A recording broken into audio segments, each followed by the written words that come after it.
கர்த்தர் இந்த நேரத்தை நமக்கு ஆசீர்வதி தருவாராக. இப்பொழுது நாம் தேவனுடைய செய்திக்காக ஒரு வசனத்தை நாம் எடுத்துக்கொள்ளலாம். நாம் யாவரும் சேர்ந்து வாசிக்க போகிறோம். 1 கொரிந்தியர் அதனுடைய 1ஆம் அதிகாரம் 9ஆம் வசனம். தம்முடைய குமாரனும் நம்முடைய கர்த்தருமாயிருக்கிற இயேசு கிறிஸ்துவுடனே ஐக்கியமாய் இருப்பதற்கு உங்களை அழைத்த தேவன் உண்மையுள்ளவர். கர்த்தர் இந்த வசனத்தை நமக்கு ஆசீர்வதி தருவாராக. ஜெபிப்போம். அன்பின் பரலோக தந்தையே, இந்த நல்ல வேலைக்காக நன்றி அப்பா. இந்த வேலையிலும் நாங்கள் நம்முடைய வசனத்தை வாசித்திருக்கிறோம். இந்த வசனத்தை நாங்கள் தியானிக்கும் பொழுது எங்களோடு நீ பேசும். இந்த வசனத்தில் இருக்கிற அதிசயங்களை காணும்படியா எங்கள் கண்களை திறந்தருளும்படியா ஜெபிக்கிறேன். ஆவியானவரே, எங்கள் ஒவ்வொருத்தரோடும் தனிப்பட்ட விதத்திலே பேசும்படியாய் ஜெபிக்கிறேன். நீர் உண்மையுள்ள தேவன் அப்பா, நீர் வல்லமையுள்ள தேவன். நீர் எங்களோட வாக்கு பண்ணியிருக்கிறீர். அந்த வாக்கு தத்தத்திலே நீ உண்மையுள்ளவராய் இருக்கிறீர். அதுக்காக ஸ்தோத்திரம். எங்களை தாழ்த்தி அர்ப்பணிக்கிறோம். நாங்கள் உமக்கு முன்பாக எப்பொழுதுமே உண்மையுள்ளவர்களாய் ஜீவிக்க கிருபை பாராட்டும்படியாய் ஜெபிக்கிறேன். இந்த வேளையில நீர் எங்களோட இடைப்படும், நீர் எங்களோட பேசும். அப்படியே செய்வீர். அதுக்காக நன்றி. அடியனை மறைத்து நீ வெளிப்படும். மீட்பர் இயேசுவின் விலையேறப்பெற்ற நாமத்தில் இந்த ஜெபத்தை ஏறெடுக்கிறோம் நல்ல பிதாவே. ஆமென், ஆமென். கர்த்தருடைய பரிசுத்த நாமத்துக்கு மகிமை உண்டாவதாக. இப்பொழுது நாம் இந்த வசனத்தை வாசித்தோம். அப்போஸ்தலனாகிய பவுல் நமக்கு எழுதி கொடுத்திருக்கிறார். சொல்றாரு, ஆண்டவராகிய இயேசு கிறிஸ்துவுடனே ஐக்கியமாய் இருப்பதற்கு நம்மை தேவன் அழைத்திருக்கிறார். அப்படிப்பட்ட தேவன், அவருடைய தன்மை என்னன்னு கேட்டீங்கன்னா, அவர் மிகவும் உண்மையுள்ளவர். ஆண்டவரோடு நாம் ஐக்கியமாய் இருக்க வேண்டும் என்பதுதான் ஆண்டுடைய ஆசையும் வாஞ்சியுமாய் இருக்கிறது. ஆதியிலே தேவன் மனிதனை சிருஷ்டித்த பொழுது தம்முடைய சாயலிலே சிருஷ்டித்தார். தன்னுடைய ரூபத்தை அவனுக்கு கொடுத்தார். அவனுக்குள்ளே தம்முடைய ஜீவ சுவாசத்தை ஊதினார். அவன் ஜீவ ஆத்மாவாய் மாறினான். அப்படி என்றால் நம்மை அவர் தம்முடைய சாயலிலே சிருஷ்டித்திருக்கிறார். அவருடைய ஆசை எல்லாம் என்ன? நம்மோட வாசமாய் இருப்பதுதான். நம்மோட அவர் இருக்கணும்னு வாஞ்சிக்கிறார். வேதத்தின் ஆரம்பத்திலிருந்து கடைசி வரைக்கும் வாசித்து பாருங்கள். மனிதனோடு தேவன் வாசம் பண்ண விரும்புகிறார். நம்மை அவர் குடும்பத்தின் பிள்ளையாக வைக்கணும்னு விரும்புகிறார். தேவன் நம்மை ஏதோ ஒரு சிருஷ்டியாக பார்க்கல. இந்த உலகத்துல நிறைய சிருஷ்டிகள் இருக்கிறது. நாய் இருக்குது, பூனை இருக்கு, குருவி இருக்கு, காக்கா இருக்கு.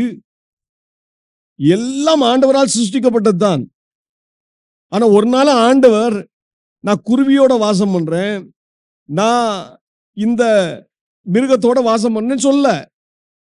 ஆண்டவர் வாசம் பண்ணணும்னு விரும்பினது யார்கிட்ட தான்? நம்ம கூட தான். தம் சாயல்ல சிருஷ்டிக்கப்பட்ட மனிதனோடு கூட தான். ஆகவேதான் மனிதனோடு எப்பொழுதுமே ஐக்கியமா இருக்கணும்னு விரும்புகிறார். ஆனா மனிதன் என்ன செய்தான்? ஆதியிலே ஆதாம் ஏவாள் இருவரும் தேவனுடைய கற்பனையை, தேவனுடைய கட்டளைகளை மீறினார்கள். தேவனுக்கு விரோதமாய் பாவம் செய்தார்கள். விலக்கப்பட்ட கனியை புசித்தார்கள். ஆகவே தேவனுடைய சமூகத்திலிருந்து தள்ளப்பட்டார்கள். அதுவரைக்கும் ஆண்டவர் ஆதாமோடும் ஏவாளோடும் உலாவிட்டே இருந்தார். அவங்களோடு பேசிக்கொண்டே தான் இருந்தார், ஐக்கியமாய் இருந்தார். பாவம் செய்த மாத்திரத்திலே, ஆண்டவருடைய கட்டளையை மீறின மாத்திரத்திலே ஆண்டவர் அவர்களை விட்டு விலகிவிட்டார். ஏன்னா ஆண்டவர் பாவம் செய்த மனிதனோடு அவன் பாவத்தில் இருக்கும் வரை ஆண்டவர் அவனோட வாசம் பண்ணவே முடியாது. ஒரு காரியத்தை எப்பொழுதுமே தெரிந்து கொள்ளுங்கள். ஆண்டவர் வெறுக்கிற காரியம் என்ன? பாவம் தான். பாவத்தினாலேதான் மனிதன் தேவனுடைய சாயலை இழந்தான். பாவம் செய்கிற ஒவ்வொரு ஆத்மாவும் அது சாகவே சாகும் என்றுதான் வேதம் சொல்லுகிறது. அதாவது நித்திய நரக ஆக்கினை அவங்களுக்கு உண்டு. அப்போ இந்த உலகத்துல பிறக்கிற ஒவ்வொரு மனுஷனும் பாவத்துல தான் பிறக்கிறான். ஆகவே பாவத்துல பிறக்கிற அந்த மனுஷன் தேவனுடைய மகிமையை இழந்து விட்டான், தேவனுடைய சாயலை இழந்து விட்டான். இப்ப பாவம் நிறைந்த மனிதனோடு ஆண்டவர் வாசம் பண்ண முடியாது. ஆகவே அவர் என்ன செய்தார்? ஆமே மனித ரூபம் எடுத்து இந்த உலகத்துல வந்துட்டார். அவர்தான் இயேசு கிறிஸ்து. அந்த இயேசு கிறிஸ்து நமக்காக மனித ரூபம் எடுத்து இந்த உலகத்துல வந்து நம்மை போல மாறி, நமக்கு ஒரு மூத்த சகோதரராய் மாறி, நம்முடைய பாவத்தின் தண்டனையை அவர் சுமந்து கொண்டார். எப்படிங்க சுமந்தார்? கல்வாரி சிலுவையிலே நமக்காக மரித்த பொழுது அவருடைய சரீரத்திலே ஆணியால் குத்தினார்கள். அவருடைய சரீரம் நமக்காக பிளக்கப்பட்டது. அந்த சரீரத்திலே நம்முடைய பாவத்தை எல்லாம் அவர் சுமந்து கொண்டார். பாவமே செய்யாத இயேசு, பாவமே அறியாத இயேசு நமக்காக பாவமானார். நமக்காக அவர் பாவத்தை ஏற்றுக்கொண்டார். எவ்வளவு பெரிதான அன்பு! கவனிங்க, ஆண்டவர் தம்முடைய பிள்ளைகளை மீண்டும் அவரோடு சேர்த்து ஐக்கியப்படுத்துவதற்காக மீண்டும் இந்த மனிதனோடு வாசம் பண்ணணும் வாஞ்சியோட என் தேவன் தாமே நமக்காக தம்மையே தாழ்த்தினார். மனித ரூபம் எடுத்து இந்த வண்ணமாய் அந்த சிலுவையில் அந்த கோர பாடுகளை சகித்தார். அவரை ஆணியால் குத்தின பொழுது நம்ம நினைச்சோம், ஐயோ பாவம், ஐயோ பாவம் இல்ல, நமக்காக தான் அவர் ஐயோ பாவம்னு பட்டாரு. நமக்கு ஐயோ பாவம் பட்டு நம்முடைய இந்த கரங்கள் செய்த தவறுக்கு, பாவத்துக்கு அவருடைய கரங்களிலே ஆணியால் குத்தினார்கள். நம்முடைய கால்கள் செய்த தவறான காரியத்துக்கு, பாவமான செயலுக்கு அந்த தண்டனையை அவருடைய காலிலே ஆணினால் குத்தினாங்க. நம்முடைய மனதினால எத்தனையோ தீய செயல்களை செய்யறோம். வெளியில பார்த்தா ரொம்ப நல்லவங்க, உள்ள பார்த்தா தான் தெரியும் மனுஷனுடைய மனதுக்குள்ள ஓடுறது மிக மோசமான தீய எண்ணங்கள், கொடூரமான எண்ணங்கள். அப்படிப்பட்ட பாவம் நிறைந்த மனிதனுடைய அந்த மனதை பரிசுத்தப்படுத்தும்படியாய் இயேசுவினுடைய சிரசிலே, அவருடைய தலையிலே முட்கிரீடம் சூட்டப்பட்டுச்சு. அந்த முட்கிரீடம் சூட்டப்பட்ட பொழுது அந்த முள் அவரை குத்தினது, ரத்தம் பீறிட்டு வந்தது. எதுக்காக? நம்முடைய அந்த பாவத்தின் தண்டனை அவர் ஏற்றுக்கொள்வதற்காக தான் இத்தனை பாடுகளை சகித்தார். நம்முடைய இருதயத்தினால எவ்வளோ தவறு செய்யறோம். இந்த இருதயம் மிக பொல்லாத இருதயமா இருந்துச்சு. இந்த பொல்லாத இருதயத்தை நல்ல இருதயமா மாற்றுவதற்காக இயேசு கிறிஸ்துவினுடைய விழாவிலே ஈட்டியால் குத்தினார்கள். ரத்தம் பீறிட்டு வந்தது. அவர் நமக்காக ரத்தம் சிந்தினார். அவருடைய சரீரம் ஒவ்வொன்றும் ஒவ்வொரு அங்கமும் நமக்காக பாதிக்கப்பட்டது. ஏன்னா நம்ம பாவம் செய்தோம். அந்த தண்டனையை நம்ம தான் சுமந்திருக்கணும். ஆனா எவ்வளவு கிருபையுள்ள தேவன் பாருங்க, எவ்வளவு அன்புள்ள தேவன் பாருங்க. நம்மையில் எவ்வளவு தயவு வைத்தார்னா, நம் பாவத்தில் இருக்கையில் தான், நம்ம பாவத்தின் தண்டனையை அவர் சுமப்பதற்காக தான் பரிசுத்தமான தேவன், பாவத்தை அறியாத தேவன் நம்மளுடைய பாவங்களை எல்லாம் அவர் சுமந்து கொண்டார். அந்த கல்வாரி சிலுவையில் சிந்தின ரத்தம் நம்முடைய பாவத்தில் நம்மை சுத்திகரிக்கிறது மாத்திரமல்ல, பாவ மன்னிப்பாகிய மீட்பை கொடுக்கிறதா இருக்கிறார். எந்த மனிதன் அந்த கல்வாரி சிலுவையை நோக்கி, இயேசுவே நீர் என் பாவத்தெல்லாம் நீர் சுமந்து கொண்டீர், என் பாவத்தின் தண்டனையை நீ ஏற்றுக்கொண்டீர், எனக்கு கிருபையா மன்னியும், என்னுடைய பிள்ளையா ஏற்றுக்கொள்ளும் என்று எந்த மனிதன் தன்னுடைய பாவத்துக்காக மனம் வருந்தி மனஸ்தாபப்பட்டு அதை தேவ சமூகத்தில் அறிக்கையிட்டு இயேசுவே மன்னியும் என்று கதறுகிறானோ, கூப்பிடுகிறானோ, உடனே என் ஆண்டவராக இயேசு கிறிஸ்து தம்முடைய பரிசுத்த இரத்தத்தால் நம்மை கழுவி சுத்திகரிக்கிறார். சுத்திகரிக்கிறது மாத்திரமல்ல, தம்முடைய பிள்ளையாக நம்மை ஏற்றுக்கொள்கிறார். மீண்டும் அவரோடு ஐக்கியப்படுவதற்கு நம்மை கொண்டு வந்து சேர்க்கிறார். ஆகவேதான் நீங்க அப்போஸ்தலன் பவுல் சொல்றாரு, இயேசு கிறிஸ்துவுடனே ஐக்கியமாய் இருப்பதற்கு, பரிசுத்தமான தேவனோடு நான் ஐக்கியமாவதா? ஆம், அதுக்குதான் இயேசு தம்முடைய இரத்தத்தை சிந்தினார். அந்த இரத்தத்தினாலே என்னை கழுவி சுத்திகரித்து என் பாவத்தின் தண்டனையெல்லாம் எடுத்துட்டு மீண்டும் அவரோட ஐக்கியமாக்கிட்டாரு. இப்ப ஐக்கியமாக்கின தேவன் நடுவழியில விட்டுருவாரா? விட மாட்டார். அவர் உண்மையுள்ளவர். எது வரைக்கும் உண்மையுள்ளவர்? நாம் எது வரைக்கும் அவரை பற்றி கொள்கிறோமோ எது வரைக்கும் அவருடைய வார்த்தைக்கு கீழ்ப்படிந்து நடக்கிறோமோ அது வரைக்கும் தேவன் நம்மை கைவிடவே மாட்டார். அவர் உண்மையுள்ள தேவன். அவர் உண்மையுள்ள தேவன். நன்றாக கவனிங்க. நம்முடைய வாழ்க்கையில ஆண்டவர் தம்முடைய கிருபை அளவில்லாமல் ஊற்றிக்கொண்டுதான் இருக்கிறார். இதை உணர்ந்தவர்களாய் நாம் எப்பொழுதும் ஆண்டவருக்கு நன்றி செலுத்தி ஆண்டவருடைய ஐக்கியத்தை விரும்புகிற பிள்ளைகளாக இருக்க வேண்டும். நீங்க எவ்வளவு அதிகமா இயேசுவை நீங்க நேசிக்கிறீங்களோ, அவருடைய அன்பு கூறுகிறீங்களோ, அந்த அளவுக்கு அவருடைய ஐக்கியத்தை நீங்க விரும்புவீங்க. அப்படிதானே? நீங்க ஒரு மனிதனை நீங்கள் அன்பு கூர்ந்தால், ஒரு மனிதனை நேசிச்சா அந்த மனிதனோட இருக்கணும்னு வாஞ்சிப்பீங்க. உங்களுக்காகவும் எனக்காகவும் இயேசு பரலோகத்தை விட்டு இந்த பூலோகத்துல வந்து இத்தனை பாடுகள் சகித்தாரு. எத்தனை அன்பு நம்மோட கூர்ந்தார். அந்த அன்பின் தேவன் நம்மை ரட்சித்திருக்கிறாரு. அந்த ரட்சிப்பை பெற்ற நீங்களும் நானும் எதை விரும்பணும்னு கேட்டீங்கன்னா, அவருடைய ஐக்கியத்தை விரும்பணும், அவருடைய சமூகத்தை விரும்பணும், அவருடைய பிரசன்னத்தை விரும்பணும். ஆகவேதான் அப்போஸ்தலனாகிய பவுல் சொல்றாரு, அவரோடு ஐக்கியமாய் இருப்பதற்கு நம்மை அழைத்த தேவன் எப்படிப்பட்டவர்? உண்மையுள்ளவர். இன்றைக்கு நம்மை ஆண்டவர் எப்படி நம்ம நடத்துகிறதுல உண்மையுள்ளவராக இருக்கிறார் என்பதை நாம் சற்று கவனிக்க போகிறோம். நம்ம ஆண்டவராக இயேசு கிறிஸ்துவை ஏற்றுக்கொண்ட மாத்திரத்திலே நம்முடைய வாழ்க்கை அப்படியே சுலபமா சுமூகமா போயிரும் நினைச்சிடாதீங்க. இந்த பூலோகத்துல இருக்கிறது வரைக்கும் நமக்கு கண்ணீர் உண்டு, கவலை உண்டு. இயேசுவை ஏற்றுக்கொண்ட மாத்திரத்திலே எல்லாவற்றும் அப்படியே விடுதலை பெற்று நீங்க அப்படியே இந்த உலகத்துல நல்ல செல்வ செழிப்பா வாழ்வீங்கன்னு சொல்ல இயேசு. இயேசு ஒரு காரியத்தை சொன்னார், நான் உன்னை பாவத்திலிருந்து விடுதலை ஆக்குவேன், சாத்தானின் பிடியிலிருந்து உன்னை விடுதலை ஆக்குவேன், உனக்கு நித்திய ஜீவனை அளிப்பேன். இது நமக்கு வாக்கு பண்ணி இருக்கிறார். ஆனால் ஆண்டு இதை சொல்லல, உனக்கு நான் இந்த உலகத்தின் ஆசீர்வாதங்கள் எல்லாம் அள்ளி தருவேன்னு சொல்ல.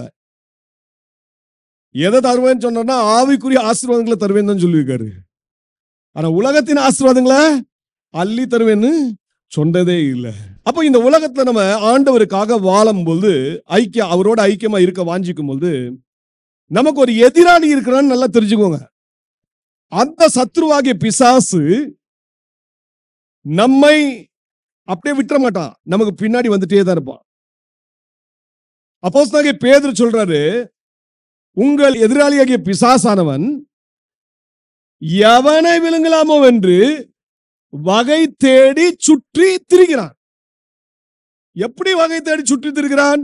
ஒரு கர்ச்சிக்கிற சிங்கத்தை போல. சிங்கம் எப்படி கர்ச்சிக்கும் பார்த்திருக்கீங்களா? பயங்கரமா இருக்கும்.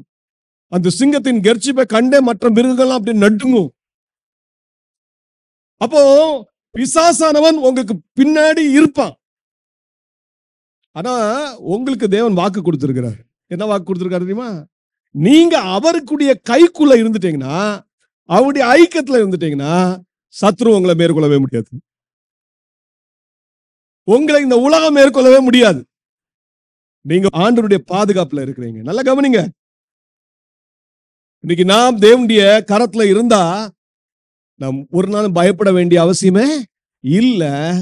ஏன்னா என்னதான் புயல் வீசினாலும், எத்தனைதான் பிரச்சனை வந்தாலும், எத்தனைதான் போராட்டம் வந்தாலும், என் தேவன் நம்மை பாதுகாக்க உண்மையுள்ளவராய் இருக்கிறார். அப்போ நம்மை அழைத்த தேவன் உண்மையுள்ளவர் என்றால் எந்த விஷயத்துல உண்மையுள்ளவர்? முதலாவது காரியத்தை கவனிங்க.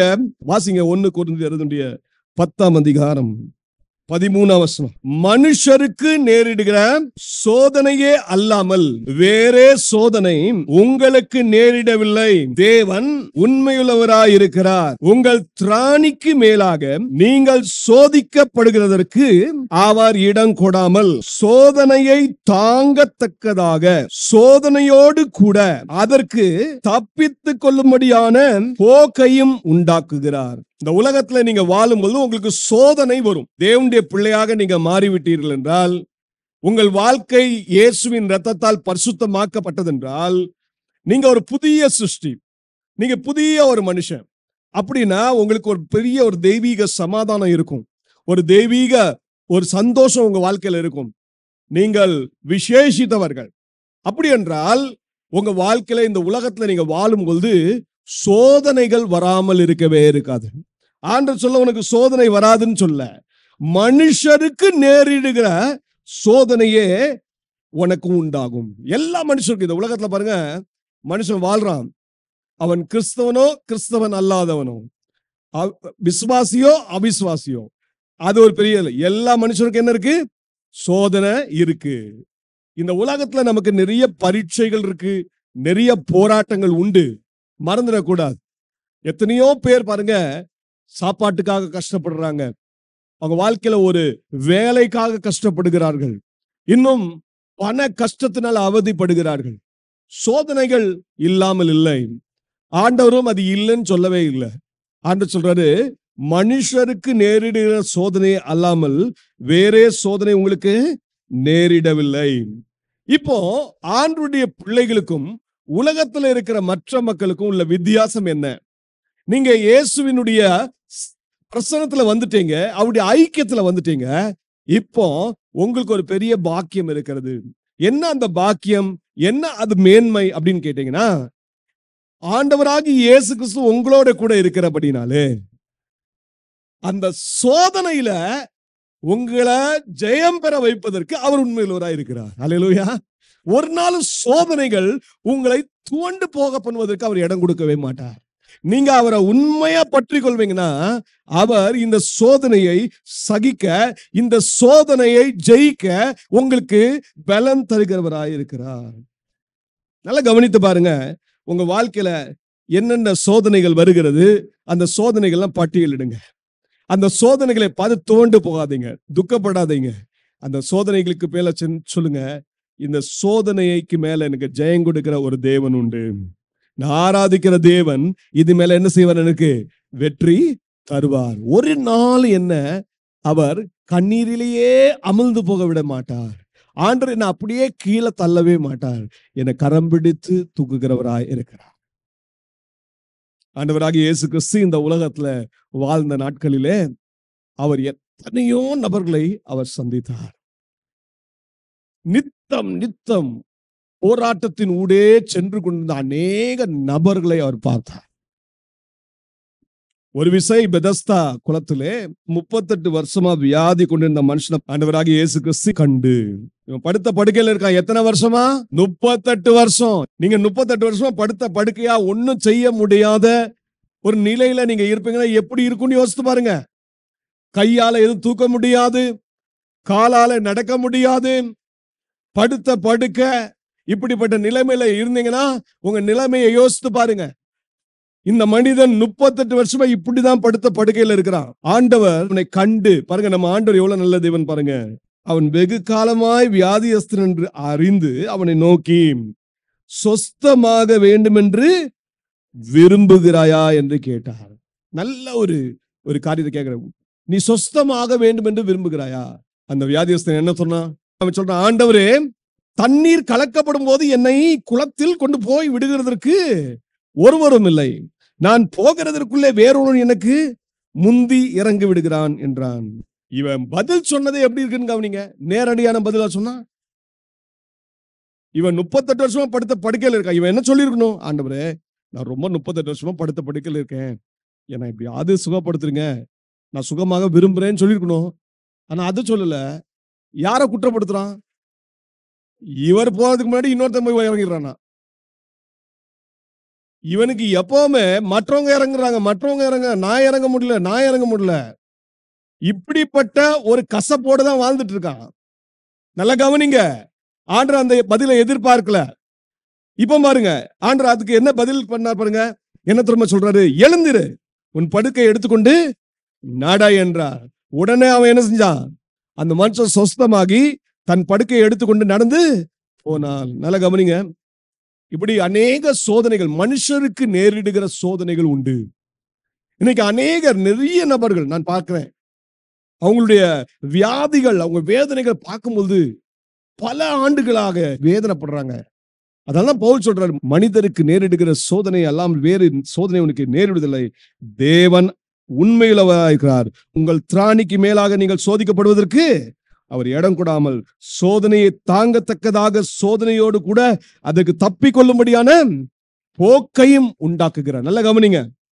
இந்த சோதனை நேரத்துல இந்த 38 வருடமாய் படுத்த படுக்கிற இந்த மனிதனுக்கு தேவன் இரக்கம் பாராட்டி, கிருபை பாராட்டி, அவன் ஆண்டவர் கேட்ட கேள்விக்கு சரியான பதில் சொல்லாவிட்டாலும், மற்றவர்களை குற்றப்படுத்தினாலும் ஆண்டவர் அவன் மேல் இரக்கப்பட்டு அவன் என்ன செஞ்சிட்டாரு? சொஸ்தமாக்கிட்டாரு. அப்படின்னு சற்று யோசித்து பாருங்க. நீங்க ஆண்டவருடைய கரத்துல இருப்பீர்கள் என்றால், தேவனுடைய ரத்தத்தால் கழுவப்பட்டு அவர்கிட்ட உங்களை தாழ்த்தி ஒப்பு கொடுத்தபடினாலே, நீங்க தேவனுடைய சமூகத்துல இருக்கிறபடினாலே, உங்களுக்கு என் தேவன் என்ன அருமையான பதில் தருவார். அவர் திராணிக்கு மிஞ்சி சோதிக்கப்படுவதற்கு உங்களுக்கு இடம் கொடுக்கவே மாட்டாரு. மாறாக அந்த சோதனையை தாங்கத்தக்கதாக, சோதனையோடு கூட அதற்கு தப்பித்துக் கொள்ளும்படியான ஒரு போக்கையும் என்ன செய்வாரு? ஏற்படுத்தி கொடுப்பார். இந்த போக்கை நீங்க பார்க்கணும், இந்த எஸ்கேப் ரூட்டை நீங்க பார்க்கணும் அப்படின்னு சொன்னா, நீங்க என்ன தெரியுமா செய்யணும்? ஒரு நாள் சோதனையில மாட்டிட்டேன், ஐயோ இந்த சோதனை எனக்கு மட்டும்தான் இந்த சோதனை அப்படின்னு சொல்லக்கூடாது. முறுமுறுக்க கூடாது. ஆண்டவருடைய கரத்துல ஒப்பு கொடுத்துட்டு ஆண்டவருக்கு நன்றி சொல்லுங்க. ஆண்டவரே, இந்த சோதனையில நான் இருக்கேன், இந்த போராட்டத்துல நான் இருக்கேன், இந்த வியாதியில இருக்கேன், இந்த கடன் தொல்லையில இருக்கேன், இந்த பிரச்சனையில இருக்கேன். ஆனா நான் உம்மை நம்புறேன், நான் உம்மை விசுவாசிக்கிறேன். ஏன்னா நீர் என் பாவத்தை மன்னித்தீர், என் பாவத்தின் தோஷத்தை எல்லாம் நீக்கி விட்டீர், என்னை உம்முடைய பிள்ளையாய் மாற்றி இருக்கிறேன். உம்முடைய பிள்ளையாய் மாற்றினபடினால இந்த சோதனையின் ஊடே நடந்து செல்ல, இந்த சோதனையை தாங்க, இந்த சோதனையிலிருந்து தப்பித்துக் கொள்ள எனக்கு ஒரு வழியையும் நீர் ஏற்படுத்துவீர் என்று நான் விசுவாசிக்கிறேன் என்று சொல்லுங்க. இப்படி சொல்ல சொல்ல சொல்ல என்ன ஆகும் தெரியுமா? என் தேவனை துதிக்க துதிக்க என் தேவன் தம்முடைய கிருபையை அளவில்லாமல் உங்கள் மேல் ஊற்றுவார், உங்களை பலப்படுத்துவார். பலப்படுத்துவது மாத்திரமல்ல, இருளாய் தோன்றுகிற வழியை எல்லாம் தேவன் பிரகாசமாய் மாற்றுவார். உங்களை சுற்றிலும் இருள் இருக்கும், ஆனால் அந்த இருள் வெளிச்சமாய் மாறும். என் தேவன் அந்த காரியத்தை செய்வார். ஏன்னா சோதனையை சகிக்கிற மனுஷனுக்கு தேவன் பலன் கொடுக்கிறார், சத்துவத்தை கொடுக்கிறார். அதுல தப்பித்து அவன் மேற்கொள்ளும்படியாய் தேவன் அவனுக்கு வல்லமை கொடுப்பதில் உண்மையுள்ளவராய் இருக்கிறார். இன்னைக்கு நம்ம வாழ்க்கையில எப்படிப்பட்ட சோதனைகள் தான் வருது? தண்ணீர் பற்றாக்குறை வருதா? ஆகார குறைச்சல் வருதா? இதெல்லாம் வரும். இந்த நேரத்துல கூட ஆண்டவரை விசுவாசிங்க. ஆண்டவரை விசுவாசிச்சீங்கன்னா, ஆண்டவருடைய வசனத்தை நம்புனீங்கன்னா, நீங்க அப்பத்தினாலே மட்டும் பிழைக்க மாட்டீங்க. மாறாக நீங்க தேவனுடைய வாயிலிருந்து புறப்படுகிற ஒவ்வொரு வார்த்தையினாலும் பிழைப்பீர்கள்.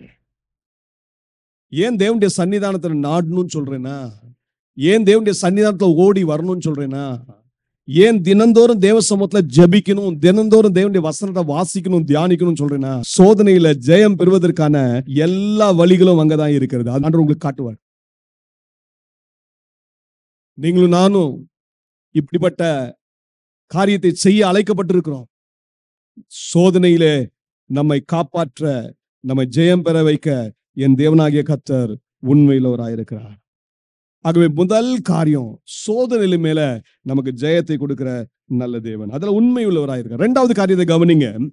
ஆண்டவர் நம்முடைய வாழ்க்கையில எதுல உண்மையுள்ளவராயிருக்கிறார் அப்படின்னு சொன்னா, நம்மை வழி நடத்தி செல்ல அவர் உண்மையுள்ளவராயிருக்கிறார். உபாகமம் 31ஆம் அதிகாரம் 6ஆம் வசனம், 7ஆம் வசனம், 8ஆம் வசனம்.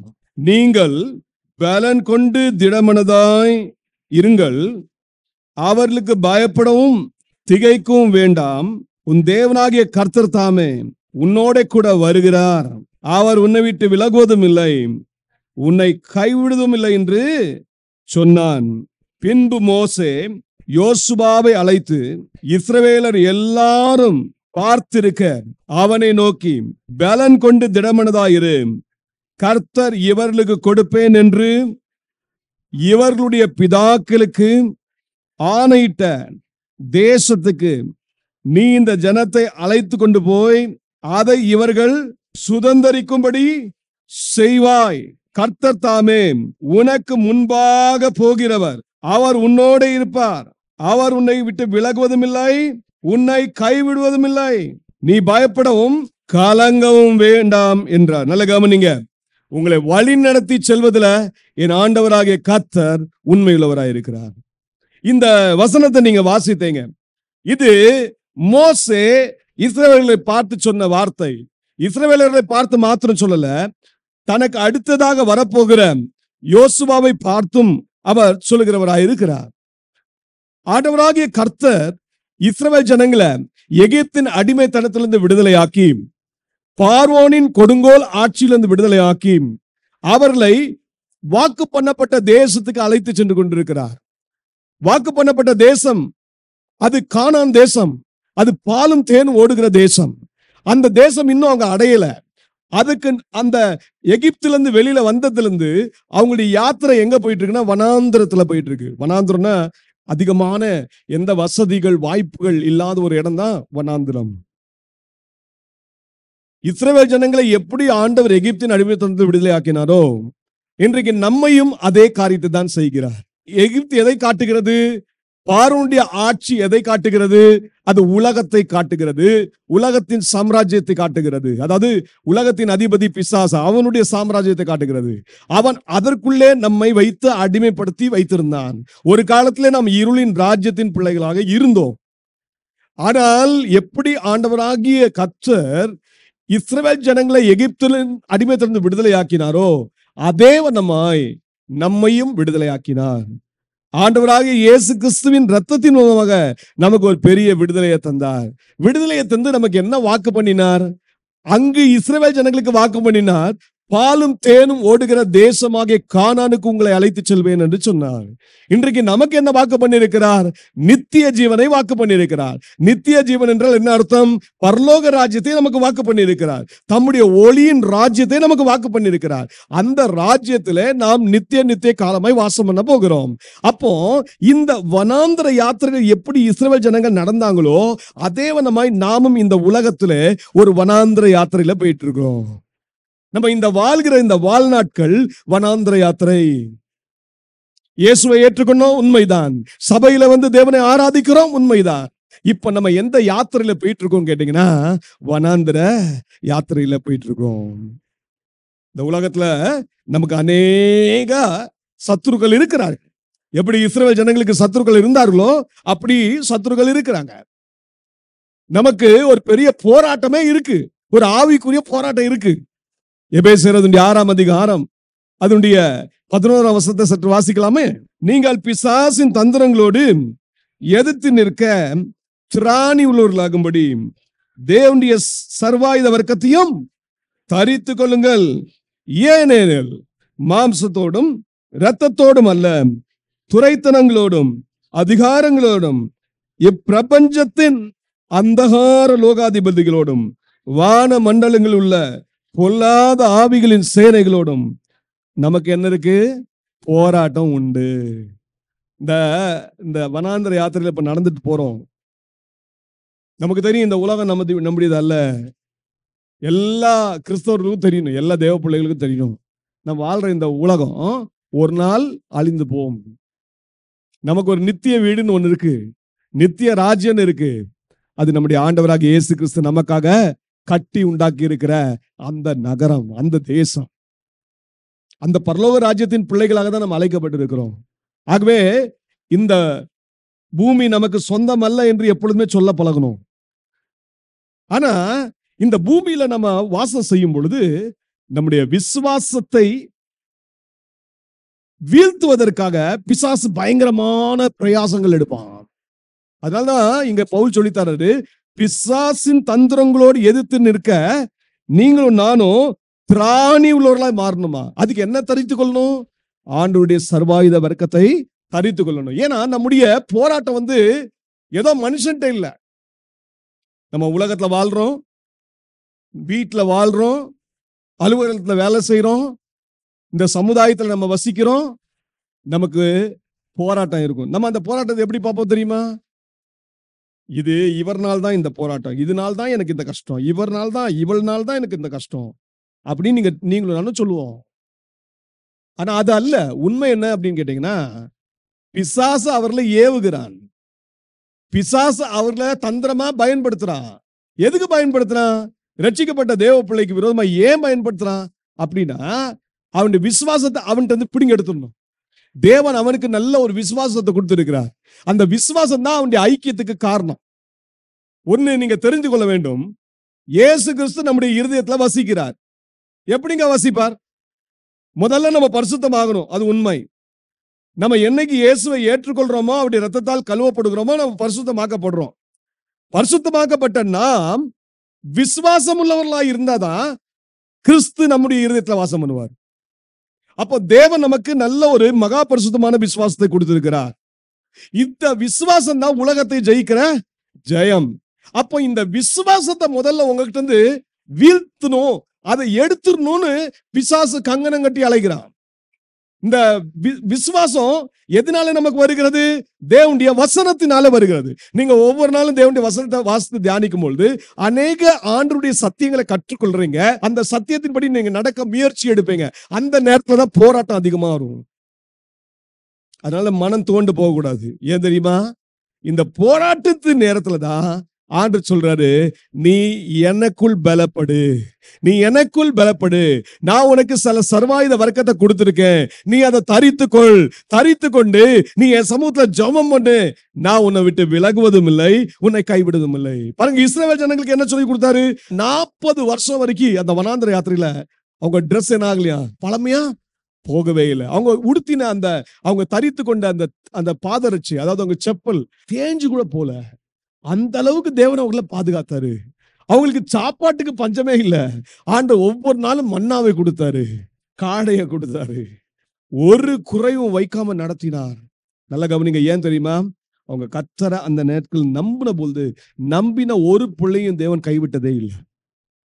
அதனால்தான் இப்ப மோசே ஆண்டவர் சமூகத்துல போக போறாரு. இப்ப மரிக்கிற நிலைமை வந்துருச்சு. இந்த நேரத்துல தான் இஸ்ரவேல் ஜனங்களை பார்த்து சொல்றாரு, நீங்கள் பலன் கொண்டு திடமனதா இருங்க. நீங்க அந்த சத்துருக்களை பார்த்து என்ன செய்யாதீங்க? பயப்படாதீங்க, திகைக்காதீங்க. ஏன் தெரியுமா? கர்த்தர் தாமே உங்களோட கூட வருகிறார், உங்களோட கூட இருக்கிறார்.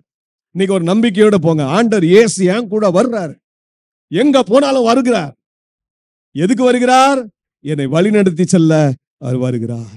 வனாந்திர யாத்திரை, நான் போய் என்னுடைய லக்கை அடைவேனா? நான் போய் அந்த பாலும் தேனும் ஓடுகிற அந்த தேசத்தை அடைவேனா? நிச்சயம் அடைவீங்க, நிச்சயம் அடைவீங்க. எப்போ? நீங்க அவருடைய கட்டளைக்கு கீழ்ப்படிந்து அவரையே பற்றி கொண்டு அவர் மேல் விசுவாசம் வைக்கிற நேரம் வரைக்கும் தேவன் ஒரு நாள் உங்களை கைவிட மாட்டார். சொல்றாரு, நான் உன் கூட தான் வருவேன். அதான் மோசே சொல்லி தராரு, அவர் உன்னை விட்டு விலகுவதும் இல்லை, உன்னை கைவிடுவதும் இல்லை என்று சொல்லியிருக்கார். இப்படி சொல்லிட்டு சொல்றாரு. அப்படியே யோசுவா பார்த்து சொல்றாரு. யோசுவா அடுத்த லீடர், அடுத்து அவர் தான் நடத்த போறாரு. யோசுவா பார்த்து சொல்றாரு, யோசுவா கலங்காத, நீ பயப்படாத, நீ பலம் கொண்டு திடமனதாயிரு. இப்ப உங்க வாழ்க்கையில போற பாதை, இந்த வனாந்திர யாத்திரையில எதுவுமே தெரிய மாட்டேங்குது அப்படின்னு நினைக்கிறீங்களா? முன்னாடி பயங்கர இருள் இருக்குன்னு நினைக்கிறீங்களா? எப்படின்னா இந்த சூழ்நிலையெல்லாம் நான் கடந்து நான் ஆண்டவருக்காக வெற்றியுள்ள ஒரு வாழ்க்கை வாழ்வேன்னு நினைக்கிறீங்களா? ஆண்டவர் சொல்றாரு, நீ ஒன்னும் செய்ய தேவையில்ல, ஒரே ஒரு காரியத்தை மட்டும் செய், என் பாதத்துல அமர்ந்திருந்து பலன் கொள். நமக்கு ஆண்டவர் வேற எதுவும் சொல்ல, நீ போய் அந்த வேலையை செய், இந்த பிளான் பண்ணு, அந்த பிளான் பண்ணலாம் சொல்ல. ஆண்டவர் சொல்றாரு, நீ எனக்குள் பலன் கொண்டு திடமனதாய். தேவ சமூகத்துல உங்க வாழ்க்கையில வழி தெரியல நீங்க நினைக்கிறீங்களா? எனக்கு எதிர்காலம் எப்படி இருக்குன்னு நினைக்கிறீங்களா? என் ஃபியூச்சர் எப்படி இருக்கும் அப்படின்னு நினைக்கிறீங்களா? ஆண்டவர் இன்னைக்கு உங்களை பார்த்து சொல்றாரு, ஃபியூச்சரை நீ நினைக்காத, அந்த ஃபியூச்சரை என்கிட்ட கொடுத்துரு. காலங்கள் என் கரத்தில் இருக்கிறது. இயேசு கிறிஸ்து நேற்றும் இன்றும் என்றும் மாறாதவர். அவர் சொல்றாரு, நான் உன்னை வழி நடத்தி செல்ல உண்மையுள்ளவராய் இருக்கிறேன். இந்த நேரத்தில் நீங்களும் நானும் என்ன செய்யணும்? அவர் கொடுத்திருக்கிற வார்த்தைகளை நன்றாக வாசிக்கணும், தியானிக்கணும், அன்பு பாராட்டணும், இது மேல பிரியம் வைக்கணும், வாஞ்ச வைக்கணும். இந்த வசனத்தை பெற்றுக்கொண்ட நீங்க அதை கடைப்பிடிக்கணும். கடைப்பிடிச்சு நல்லா ஜெபிக்கணும், தேவனை துதிக்கணும், தேவனை மகிமைப்படுத்தணும். இதை செய்ய செய்ய செய்ய செய்ய என்ன நடக்கும் கேட்டீங்கன்னா, உங்க ஆத்மாவில ஒரு பலன், உங்களுடைய உள்ளான மனிதன்ல ஒரு பலன், ஒரு ஸ்ட்ரென்த் கிடைக்கும். இந்த ஸ்ட்ரென்த் கிடைச்ச உடனே ஆவியானவர் உங்களை நடத்துவார், கரம் பிடித்து நடத்துவார், நம்முடைய வாக்கை கொடுத்து உங்களை நடத்துவார். ஒரு நாளும் பயப்படாதீங்க. உங்க வாழ்க்கையில பயத்துக்கு மட்டும் இடம் கொடுத்துறாதீங்க. கர்த்தருக்குள் பலன் கொண்டு திடமனதாய் இருங்கள். ஏன் தெரியுமா? கர்த்தர் உங்களுக்கு முன்பாக போகிறார். நீங்க நினைச்சிடக்கூடாது, எனக்கு முன்னாடி யார் போறா, வேற யாரும் போல. நீங்க நம்புகிற விசுவாசிக்கிற ஆண்டவர் தாமே உங்கள் முன்னாடி போகிறார். அந்த இயேசு உங்களோட தம்முடைய ரத்தத்தினால் ஒரு புதிய உடன்படிக்கை செய்திருக்கிறார். அவர் உங்களுக்கு முன்னாடி போகிறார். முன்னாடி மட்டும் போகிறாரா, நம்ம கூடயே இருக்கிறார். அல்லேலூயா. நம்ம கூடயே இருக்கிறார். அநேக நேரங்களில் நம்ம அதை உணராம நம்ம என்ன செய்யறோம்? மாம்சீக ரீதியில முறுமுறுக்கிறோம், நம்ம நொந்து கொள்ளுகிறோம், நம்ம வீணான வார்த்தைகளை பேசி விடுகிறோம். ஒரு நாள் அதை செய்தாதீங்க, அந்த தப்பை செய்தாதீங்க. இந்த நேரத்துல தான் நீங்களும் நானும் செய்ய வேண்டியது கர்த்தரை துதிக்கணும், கர்த்தருக்கு நன்றி செலுத்தணும், சொல்லணும். ஆண்டவரே, என்ன இந்த உலகத்தின் பிடியிலிருந்து பாதுகாத்திரே, நீர் என்னை வழிநடத்தி செல்ல உண்மையுள்ளவராயிருக்கிறீர். இந்த பாவத்தின் அடிமைத்தனத்திலிருந்து என்னை விடுதலையாக்கினீரே, இந்த சாபத்தின் அடிமைத்தனத்திலிருந்து விடுதலையாக்கினீரே, நீர் என்னை உம்முடைய ராஜ்யத்து வரை என்னை அழைத்து செல்ல உண்மையுள்ளவராயிருக்கிறீர். அதனால்தான் சங்கீதக்காரனாகிய தாவீது எழுதும்போது இப்படி எழுதுறாரு. சங்கீதங்களின் புத்தகம் 48ஆம் அதிகாரம் கடைசி வசனத்தை கொஞ்சம் வாசிக்கலாமே. இந்த தேவன் என்றென்றைக்கும் உள்ள சதா காலமும் நம்முடைய தேவன், மரண பரியந்தம் நம்மை நடத்துவார். எது வரைக்கும் நடத்துவாரு சொல்லுங்க?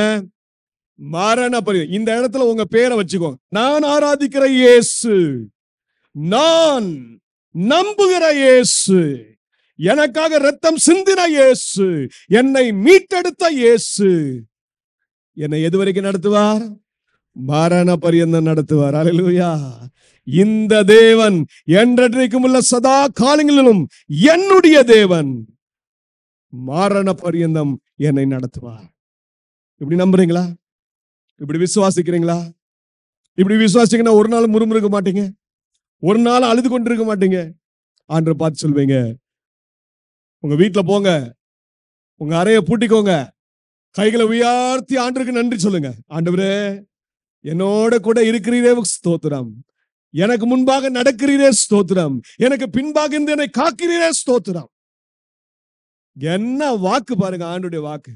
என் சமூகம் உனக்கு முன்பாக செல்லும், உனக்கு இளைப்பாறுதல் தரும், நான் உன்னோட கூட இருந்து பயங்கரமான காரியத்தை செய்வேன். எல்லா தேவ பிள்ளைகளை பார்த்து இப்படிதான் ஆண்டவர் சொன்னார், மோசேயே பயப்படாதே, நான் உன்னோடு கூட இருந்து பயங்கரமான காரியத்தை செய்வேன். யோசுவாவை பார்த்து ஆண்டவர் சொன்னார், யோசுவாவே நீ பயப்படாதே, நீ கலங்காதே, நீ திகையாதே, நீ திடன் கொள், என் மேல் நம்பிக்கையாயிரு, நான் உன்னை விட்டு விலகுவதும் இல்லை, உன்னை கைவிடுவதும் இல்லை. இயேசு தம்மை அண்டின பிள்ளைகளை பார்த்து சொல்லுகிறார், இயேசு தம்முடைய சீஷர்களை பார்த்து சொல்லுகிறார், நம்மை பார்த்து சொல்லுகிறார், இந்த உலகத்துல உங்களுக்கு உபத்திரம் உண்டு, ஆனால் திடன் கொள்ளுங்கள், நான் உலகத்தை ஜெயித்தேன். உலகத்தை ஜெயித்த இயேசு நம்மோட கூட வருகிறார், நமக்கு முன்பாக செல்கிறார், நமக்கு பின்னாடி இருந்து நம்மை காப்பாற்றுகிறார். அப்படி என்றால் நீங்களும் நானும் தேவனை துதிக்கலாம், தேவனை என்ன செய்யலாம்? மகிமைப்படுத்தலாம். ஹல்லேலூயா. இந்த வழியில போகும்போது பலவீனம் வருதா, வழியில போகும்போது இருள் வருதா, கவலைப்படாதீங்க, ஆண்டவருக்கு நன்றி சொல்லுங்க, ஆண்டவருக்கு ஸ்தோத்திரங்களை ஏறிடுங்க. பாருங்க, தேவன் அற்புதத்தை செய்கிற நல்ல தேவனாய் இருக்கிறார். உங்க வாழ்க்கையில ஒரு அற்புதமான காரியங்களை செய்வார். உங்கள் கண்கள் அதை கண்டு ஆச்சரியப்படும், உங்க கண்டு அதை கண்டு தேவனை மகிமைப்படுத்தும். ஆனா பொறுமையா இருக்கணும், பொறுமையா இருக்கணும். ஒரு நாளும் நம்பிக்கை இழந்து விடவே கூடாது, விசுவாசத்தை விட்டு வழுவி போயிடவே கூடாது. ஆகவே யூதா நமக்கு சொல்லிக் கொடுக்கிறார், நம்முடைய மகா பரிசுத்தமான விசுவாசத்தின் மேல் நாம் நிலை கொண்டிருந்து உறுதியாய் அதுல தரித்துக் கொள்ளணுமா. நல்லா கவனிங்க, நீங்களும் நானும் கொடுத்த விசுவாசத்துல உறுதியாய் அதுல நிலைத்திருந்து பரிசுத்த ஆவிக்குள் ஜெபம் பண்ணி ஆண்டவருக்குள்ளே நம்ம நிலைத்திருக்க ஆண்டவர் கொடுத்த சர்வாயுத வர்க்கத்தை எல்லாம் தரித்து கொண்டு ஆண்டவருடைய வசனத்தின்படி நம்ம நடக்க ஆண்டவர் சொல்றாரு, நான் உன்னை விட்டு விலகுவதும் இல்லை, உன்னை கைவிடுவதும் இல்லை, நான் உனக்கு பாதை காட்டுவேன், நான் உன்னை என் ராஜ்யத்துல கொண்டு வந்து சேர்ப்பேன். நீங்க ஆண்டவருடைய பிள்ளையா? ஆண்டவருடைய பிள்ளைன்னா பயப்படாதீங்க, ஆண்டவருடைய பிள்ளைன்னா கர்த்தருக்குள் பலப்படுங்க, கர்த்தருக்குள் திடன் கொள்ளுங்க. உங்களை அழைத்த தேவன் உண்மையுள்ளவர், அவர் மரண பரியந்தம் உங்களை பாதுகாப்பார். மூணாவது ஒரு முக்கியமான காரியத்தை சொல்றேன். ஆண்டவர் எதுல உண்மையுள்ளவர் அப்படின்னு சொன்னா, தாம் கொடுத்த வாக்கு தத்தங்களிலே அவர் உண்மையுள்ளவராயிருக்கிறார். வாசிங்க, எபிரேயர் அதனுடைய 10ஆம் அதிகாரம் 23ஆம் வசனம். அல்லாமலும் நம்முடைய நம்பிக்கையை அறிக்கை இடுகிறதில் அசைவில்லாமல் உறுதியாயிருக்க கடவோம். வாக்கு தத்தம் பண்ணினவர் உண்மையுள்ளவராயிருக்கிறாரே. இங்க எபிரேய ஆக்கியம் நமக்கு இன்னொன்னு ஒரு காரியத்தை ஆண்டவர் எதுல உண்மையுள்ளவராயிருக்கிறார் என்பதை சுட்டி காட்டுகிறார். இன்னைக்கு ஆண்டவராக இயேசு கிறிஸ்துவை நம்ம ஏற்றுக்கொண்டோம். நமக்கு ஒரு பெரிய பாக்கியம் என்ன தெரியுமா? தேவனோட ஐக்கியமா இருக்கலாம். தேவனுடைய சமூகத்துல ஓடி வரலாம். ஓடி வரலாம். பழைய ஏற்பாட்டு பரிசுத்தவான்களுக்கு இத்தனை பெரிய பாக்கியம் இல்லை. நீங்க உங்க வீட்டுல உங்க அறையை பூட்டி கொண்டு பரலோகத்துல இருக்க பிதாவை நோக்கி வேண்டிக் கொள்ளலாம். இயேசு இது சொல்லாம இல்ல. இயேசு சொன்னாரு, மத்தேயுடைய 6ஆம் அதிகாரம் 6ஆம் வசனத்தை வாசிங்க. நீயோ ஜெபம் பண்ணும்போது உன் அறை வீட்டுக்குள் பிரவேசித்து உன் கதவை பூட்டி அந்தரங்கத்தில் இருக்கிற உன் பிதாவை நோக்கி ஜெபம் பண்ணு. அப்பொழுது அந்தரங்கத்தில் பார்க்கிற உன் பிதா வெளியரங்கமாய் உனக்கு பலன் அளிப்பார். இது தேவன் நமக்கு கொடுத்திருக்க ஒரு பெரிய பாக்கியங்க. தேவாதி தேவன், ராஜாதி ராஜன், அவர் அண்டை செல்வதற்கு ஏதோ அப்பாயின்மெண்ட் பிக்ஸ் பண்ணணும்னு அவசியம் இல்லை. நம்ம ஆண்டவராகிய இயேசு கிறிஸ்து நமக்கு நல்ல சகாயர். நம்ம ராஜாதி ராஜா, தேவாதி தேவன், இந்த உலகத்தை சிருஷ்டித்தவர், நம்மை படைத்தவர், பிரம்மாண்டத்தை அவ்வளோ அருமையா ஞானத்தோடு சிருஷ்டித்திருக்கிறார். இவ்வளோ பெரிய தேவன், வல்லமையுள்ள தேவன், மகிமையான தேவன் நமக்கு ஒரு பெரிய பாக்கியத்தை கொடுத்திருக்கிறாருங்க. நம்ம அவரை போய் சந்திக்கலாம். எங்க சந்திக்கலாம்? இயேசு எப்படி கத்துக் கொடுத்தார்? இயேசு யார்? தேவன். மனிதனாக வந்தார். அவர் மனிதனாக வந்தவர் நமக்கு கற்றுக் கொடுக்கிற ஒரு ரகசியத்தை கவனிங்க. நம்ம தேவனை குறித்த ஒரு வெளிப்பாடு எப்படி கொடுக்கிறார்னா, அவர் நம்முடைய தகப்பன். பயந்து ஓட தேவையில்லை. அவர் எப்படி பார்க்கலாம்? நீங்க உங்க அப்பாவாக, உங்க தந்தையாக நீங்க பார்க்கலாம். அவர் நம்முடைய பரமபிதா. பாருங்க, இயேசு யூஸ் பண்ண வார்த்தையை கவனிங்க. நீயோ ஜெபம் பண்ணும்போது உன் அறை வீட்டுக்குள் பிரவேசித்து, உங்க வீட்டுல உங்க ரூம்ல நீங்க பிரவேசித்து அப்படியே பூட்டிக்கோங்க. யாரும் வர வேண்டாம். நீங்க மட்டும் தனியா இருந்து என்ன செய்யுங்க? அந்த ரங்கத்திலிருந்து, அந்த சீக்ரெட் யாருக்கும் தெரியல, நீங்க மட்டும் தான் இருக்கீங்க. அங்க இருந்து உங்க பிதாவை நோக்கி என்ன செய்யுங்க? ஜெபம் பண்ணுங்க. இயேசு நமக்கு கட்டளையா கொடுத்திருக்கிறார். ஜெபம் பண்ண. ஜெபம் பண்ணா நமக்கு என்ன வாக்கு பண்ணினாரு கவனிங்க. நீங்க அந்த ரங்கத்துல என்ன கேட்கிறீங்களோ அதை பிதாவாகிய தேவன் பார்க்கிறார், கேட்கிறார். கேட்கிற பிதாவாகிய தேவன் என்ன செய்கிறார்? வெளியரங்கமாக உங்களுக்கு பதில் தருவார் என்று வாக்கு பண்ணியிருக்கிறார். இப்போ இவ்வளவு பெரிய பாக்கியம் உங்களுக்கும் எனக்கும் கிடைச்சிருக்கு. அப்ப முதல்ல நம்ம எங்க இருந்து நம்முடைய ஜெப வாழ்க்கை ஆரம்பிக்கணும்? வீட்ல இருந்து. உங்க வீட்டுல உங்க அறைக்குள்ள தேவனோட சத்தத்தை உயர்த்தி ஜெபம் பண்ணுங்க. அவரை பார்த்து சொல்லுங்க, அப்பா, பிதாவே, என்னுடைய தந்தையே. இதுக்கு இயேசு அழகான ஒரு விளக்கத்தை 7ஆம் அதிகாரத்துல சொல்றாரு. என்ன சொல்லுவார்னா, உலகத்தில் இருக்கிற ஒரு தகப்பன்ட்ட போய் ஒரு மகனோ மகளோ, அப்பா எனக்கு கொஞ்சம் அப்பம் தாங்க, முட்டை தாங்க அப்படின்னு கேட்டா, அந்த தகப்பன், இந்த உலகத்துல இருக்க தகப்பன், அதுக்கு ஆண்டவர் என்ன பேரை வச்சிருக்காருன்னா பொல்லாத தகப்பன். இந்த உலகத்துல இருக்க எல்லா தகப்பனும் பொல்லாதவர்கள் தான். சில பேரு 99% பொல்லாதவர்களா இருப்பாங்க. ரொம்ப நல்ல தகப்பன்மார்கள் 10% பொல்லாதவர்களா இருப்பாங்க. ஏன்னா ரொம்ப நல்லவங்க யாருமே இந்த உலகத்துல இல்ல. தேவன் சொல்றாரு, மனிதன் ஒருவனும் நல்லவன் இல்லைன்னு சொல்லிட்டார். பொல்லாதவங்க தான். உங்களில் எந்த மனுஷனானாலும் தன்னிடத்தில் அப்பத்தை கேட்கிற தன் மகனுக்கு கல்லை கொடுப்பானா? அப்பத்தை கேட்டா கல்லை கொடுப்பானா? மீனை கேட்டா அவனுக்கு டாய், உனக்கு மீனா வேணும், இந்த பாம்பு அப்படின்னு கொடுப்பானா? ஆண்டு சொல்றாரு, பொல்லாதவர்களாகி நீங்கள் உங்கள் பிள்ளைகளுக்கு நல்ல ஈவுகளை, நல்ல கிஃப்ட்ஸ், நல்ல காரியத்தை கொடுக்க அறிந்திருக்கும் போது பரலோகத்தில் இருக்கிற உங்கள் பிதா தம்மிடத்தில் வேண்டிக் கொள்கிறவர்களுக்கு நன்மையானவைகளை கொடுப்பது அதிக நிச்சயம் அல்லவா. இவன் நல்லா கவனிங்க. தேவன் எவ்வளவு வாக்கு கொடுக்குறப்பாங்க.